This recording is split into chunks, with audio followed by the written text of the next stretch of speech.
প্রচণ্ড গরমে দুর্বিষহ অবস্থা দেশের গ্রামীণ জনপদে। গরমের কারণে নিউমোনিয়া ও ডায়রিয়ায় আক্রান্ত বহু মানুষ। হাঁসফাঁস অবস্থা গবাদি পশুগুলোর, তাই ঝুঁকির মুখে পড়েছেন খামারিরা। সহকর্মীদের তথ্য ছবিতে প্রতিবেদন। বিকাশে কম খরচে ক্যাশ আউটের লিমিট বেড়ে 50,000, প্রিয় এজেন্টও 2টা।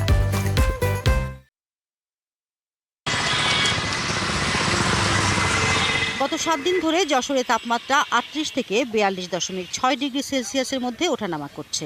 প্রচন্ড গরমের মধ্যে কাজ করতে গিয়ে সবচেয়ে বিপাকে পড়েন শ্রমজীবী মানুষ।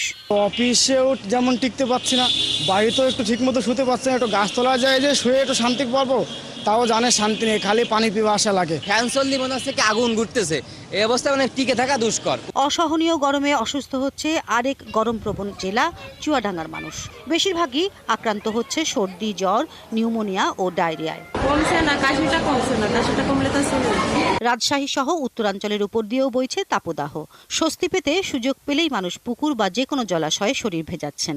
গরমে লোকের মানে গাছের ছাওয়াটা বসে একটু আরাম পাইছে। মানে এতই গরম যে আমার মেয়ে আজকে মেডিকেলে ভর্তি। এদিকে বরিশালেও দাপুটে তাপে কাজে নামতে পারছেন না শ্রমজীবী মানুষ।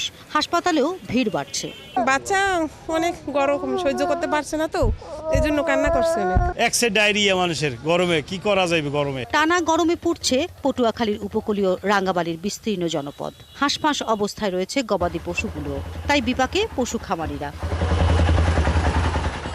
নওগাঁয় 36 থেকে 37 ডিগ্রি সেলসিয়াসের মধ্যে ওঠানামা করছে তাপমাত্রা। শিশু ও বয়স্কদের বিশেষ যত্ন নেওয়ার পাশাপাশি ঠান্ডা জাতীয় খাবার খাওয়ানোর পরামর্শ দিচ্ছেন চিকিৎসকরা। শিল্পী মহলানবিশ, ৭১।